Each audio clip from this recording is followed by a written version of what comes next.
যায় সন্তান নেওয়ার জন্য মক্কা শহরের দিকে রওনা। সবাই গাধার উপরে সওয়ার, সকলে গাধার উপরে সওয়ার হয়ে যায়। হযরতে হালিমাতুস সাদিয়া তিনিও গাধার উপরে সওয়ার হয়ে ওই মক্কা শহরের দিকে রওনা হয়। এক পর্যায়ে সকল গাধা সামনে গিয়ে যায়। হুজুর আকরাম সাল্লাল্লাহু আলাইহি ওয়াসাল্লাম ওইখানে আছে, অনেক সন্তানরাও আছে ওই মাঠের মধ্যে। সকলে সন্তান নেওয়ার জন্য যায়। সকলের গাধা খুব দ্রুতগামী ছিল, অনেক দ্রুতগামী ছিল। আর হযরতে হালিমাতুস সাদিয়া যে তার যে গাধাটা ছিল তিনি ছিলেন অনেক দুর্বল, ওই গাধাটা ছিল অনেক দুর্বল, যার কারণে সকল মহিলা সামনের দিকে এগিয়ে যায়, কিন্তু হযরতে হালিমাতুস সাদিয়া পিছনে পড়ে থাকতেন। হযরতে হালিমাতুস সাদিয়া পিছনে পড়ে থাকতেন আর সকল মহিলা সামনে এগিয়ে যায়। আর মহিলা ডাক দিয়া বলে, ও হালিমা, তুমি এটা কি গাধা নিছো? তুমি এটা কি গাধা নিছো যে সে তো চলতেই পারে না? এইভাবে যখন এক পর্যায়ে সকল মহিলা ওই ময়দানের দিকে রওনা হয়ে গেল, ময়দানের কাছে যাওয়ার পর সকল মহিলা ময়দানের কাছে যায়। ময়দানের কাছে গিয়া সকল সন্তানকে দেখে, সকল সন্তানকে দেখতেছে, কিন্তু আমার আপনার নবীকে যে দেখে সে তার পাগল হয়ে যায়। তার মুখের মধ্যে তো নূর, এত মায়া, যার কারণে অন্যান্য সন্তানকে দেখলে যেই মায়া, মুহাম্মদকে দেখলে যেই মায়া কাজ করে, অন্যান্য সন্তানকে দেখলে ওই মায়া কাজ করে না। মুহাম্মদকে যে দেখে সে তার পাগল হয়ে যায়, মুহাম্মদকে নেওয়ার জন্য যায়। কিন্তু যখন জিজ্ঞাসা করে মুহাম্মদের বাবা কই, এই কথা বলার পর হযরতে হালিমাতুস সাদিয়া বলেন, এই মুহাম্মদের বাবা দুনিয়ার মধ্যে নাই। মুহাম্মদ দুনিয়ার মধ্যে আসার আগে তার বাবা দুনিয়ার থেকে বিদায় হয়ে গেছে। এই কথা শোনার পর কোন মহিলা আমার আপনার নবীকে নিতে চায় না। কারণ আমরা যদি সন্তানটাকে নেই, তাহলে তো আমরা কোনো উপঢৌকন পাবো না, আমাদের কোনো লাভ হবে না। না, এই সন্তানকে তো নেওয়া যাবে না। অন্যান্য মহিলারা সকলেই সন্তান নিয়ে বাড়ির দিকে চলে যায়, কিন্তু আমার আপনার রাসূলকে কেউ নিতে চায় না, ওই যে হযরতে হালিমাতুস সাদিয়া পিছনে পড়ে থাকলেন। হযরতে হালিমাতুস সাদিয়া সকলে এসে দেখে মুহাম্মদ মাঠের মধ্যে কায়। হযরতে হালিমাতুস সাদিয়া আমিনাকে জিজ্ঞাসা করে, ও আমিনা, তোমার মুহাম্মদ তো দেখতে শুনতে অনেক সুন্দর দেখা যায়, তাহলে তাকে কেন নেয় না? এই কথা বলার পর হযরতে আমিনা ডাক দিয়ে বলে, ও হালিমা, আমার স্বামী দুনিয়ার মধ্যে বেঁচে নাই, আমার মুহাম্মদ দুনিয়ার মধ্যে আসার আগে আমার মুহাম্মদের পিতা দুনিয়ার থেকে বিদায় হয়ে গেছে। এখন যদি আমার মুহাম্মদকে তারা নিয়ে যায়, তাহলে তো তারা কোনো পুরস্কার পাওয়ার আশা করে না, কোনো উপঢৌকন পাওয়ার আশা করে না। এই কারণে কেউ মুহাম্মদকে নিতে চায় না, আমার আপনার নবীকে কেউ নিতে চায় না। এক পর্যায়ে হযরতে হালিমাতুস সাদিয়া তিনি মনে মনে ভাবতেছেন, এত দূর থেকে আসলাম, এখন যদি খালি হাতে ফিরে যায় আমাদের কষ্টগুলো বিফলে চলে যাবে। এর কারণে এর বদলে আমরা এই সন্তানটাকে নিয়ে যাই।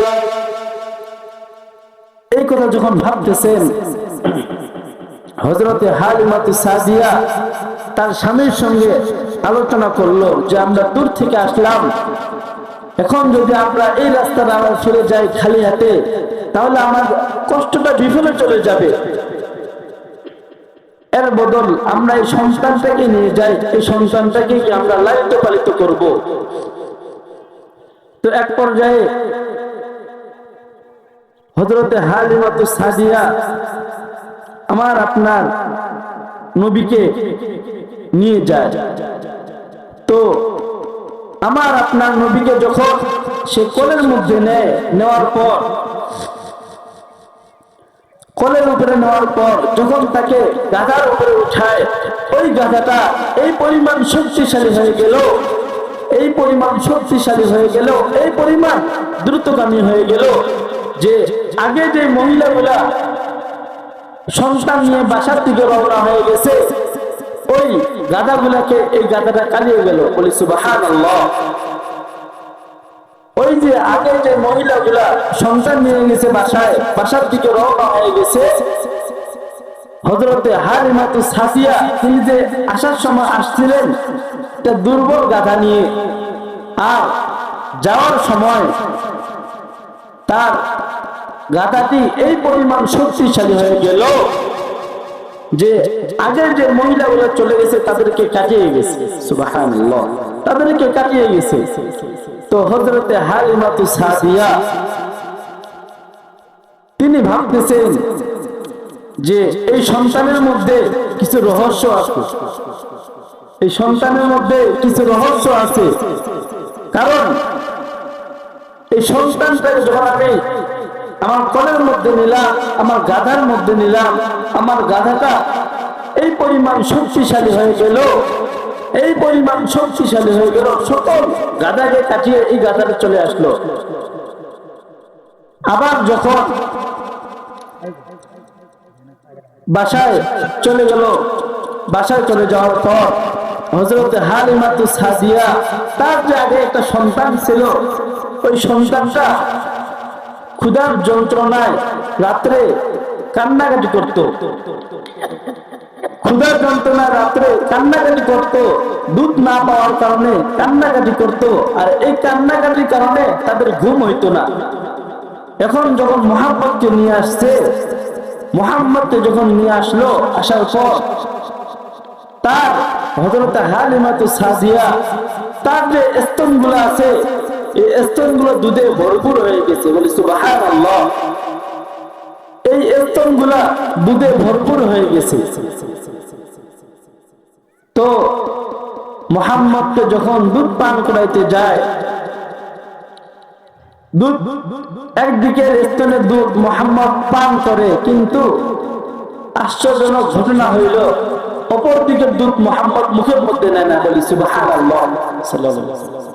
অপর দিকের দুধ মুহাম্মদ মুখের মধ্যে নেয় না। তো হযরত হালিমাতুস সাদিয়া তিনি ভাবতেছেন যে এই সন্তানটা হয়তো বড় হলে অনেক ইনসানকার হবে এই সন্তান। তো এক পর্যায়ে তার কাছে লালিত পালিত হয়, তার যে বকরিগুলা ছিল তাদের স্তনেও দুধে ভরপুর হয়ে গেল। সুবহানাল্লাহ। তার যে গাধাটি ছিল, তার গাধাটিও দুধে ভরপুর হয়ে গেল, তার স্তনটি, তার একটি আবার একটি সে বাচ্চাও দিল। এইভাবে আস্তে আস্তে চলতে থাকে। মুহাম্মদ আস্তে আস্তে চলতে থাকে। মুহাম্মদ দিন দিন বড় হয়। এক পর্যায়ে হঠাৎ একদিন মুহাম্মদ হযরত হালিমাতুস সাদিয়াকে ডাক দিয়া বলে, ও মা, আমি আমার আরেকজন ভাইকে দেখি না কেন?